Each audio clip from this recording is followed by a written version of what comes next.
आप देख रहे हैं वतन समाचार। मैं हूं मोहम्मद अहमद। आज हम बात करेंगे आरएलडी और भाजपा के गठबंधन की।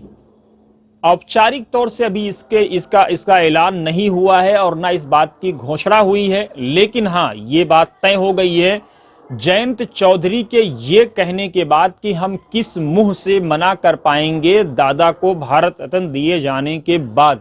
दादा मतलब चौधरी चरण सिंह को। जाहिर सी बात है जयंत चौधरी ने इस बात को मान लिया है कि वो भाजपा के साथ जाएंगे। अब क्या होगा, सीटों का बंटवारा कैसे होगा, दोनों पार्टियों का एडजस्टमेंट कैसे होगा, आज हम इस पर बात करेंगे।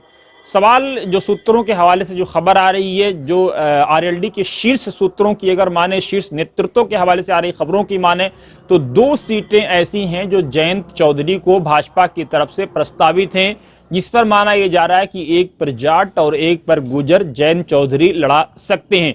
दूसरी तरफ खबर यह भी है कि जयंत चौधरी से राज्यसभा का वादा किया गया है। अब इस हम वादे पर बात करते हैं। प्रधानमंत्री नरेंद्र मोदी के बारे में यह बात मशहूर है कि वो जो आने वाले दलों से कमिटमेंट करते हैं उस कमिटमेंट को पूरा करते हैं, और यही उनके साथ प्लस पॉइंट है कि लोग उन पर विश्वास कर लेते हैं। इससे पहले कमिटमेंट का पूरा जो मामला था वो सोनिया गांधी के बारे में काफी मशहूर था कि सोनिया गांधी कहती थी कि अगर किसी के साथ कोई कमिटमेंट हुआ है तो वो उसको पूरा किया जाना चाहिए, और उसको पूरा किया जाता था।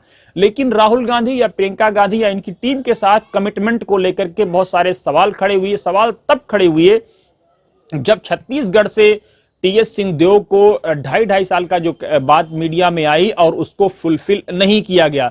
एक और खबर इलाहाबाद से आई जब अखिलेश नाम के एक लड़के को इस बात का कमिटमेंट राहुल गांधी और उनकी टीम की तरफ से किया गया कि आपको टिकट दिया जाएगा, और उसको टिकट नहीं दिया गया।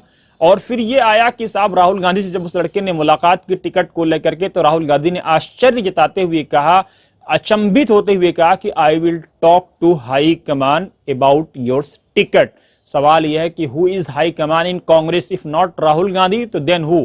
यह बड़ा सवाल है। इसलिए शायद कहीं ना कहीं राहुल गांधी या उनकी टीम से लोगों का विश्वास टूट रहा है। और भी ऐसे बहुत सारे एग्जाम्पल दिए जा सकते हैं, लेकिन प्रधानमंत्री मोदी ने कम से कम इस लेवल पे अपनी इमेज बना ली है कि वो कमिटमेंट को पूरा करते हैं। शायद इसीलिए जयंत चौधरी ने विश्वास किया और उनको इस बात का वादा किया गया कि जयंत चौधरी को राज्यसभा प्लस सरकार आने के बाद 2024 के बाद एक कैबिनेट मिनिस्ट्री, और साथ ही जयंत चौधरी को यह भी कहा गया है कि लोकसभा में भाजपा के जो कैंडिडेट जाएंगे राज्यसभा वाले और वो जीत करके आ जाएंगे, तो 2-2.5 साल का जो करियर बचेगा वो भी किसी एक को, यानी 2-2.5 साल के लिए आरएलडी से किसी एक को राज्यसभा दिया जा सकता है।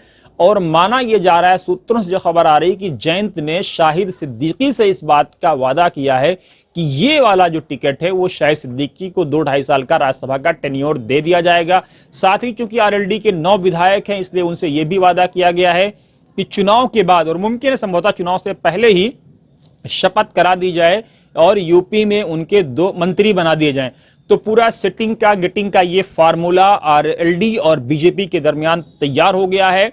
हमारी पूरी पैनी नजर बनी हुई है इस पूरी खबर पर। जैसे कोई अपडेट्स आएगी हम आप तक पहुंचाने की कोशिश करेंगे, लेकिन अब तक यही है कि इसमें शाहिद सिद्दीकी साहब भी आरएलडी से बगावत करने नहीं जा रहे हैं, पूरी खामोशी के साथ वेट एंड वॉच की पोजीशन में हैं। हालांकि सूत्रों के मुताबिक शाहिद सिद्दीकी पे काफी दबाव था, उन पर काफी प्रेशर था कि किसी तरह से वो आरएलडी छोड़ें, लेकिन और कई लोगों ने शाहिद सिद्दीकी को इस बात को अवगत कराने की कोशिश की कि आप बिल्कुल आरएलडी ना छोड़ें, पार्टी में डटे रहें, पार्टी में जमे रहें और आने वाले फैसले का इंतजार करें। शाहिद सिद्दीकी इंतजार की पोजीशन में है, आरएलडी में बने रहेंगे।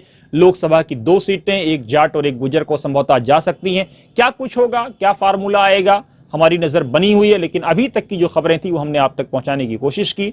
आप देखते रहिए वतन समाचार।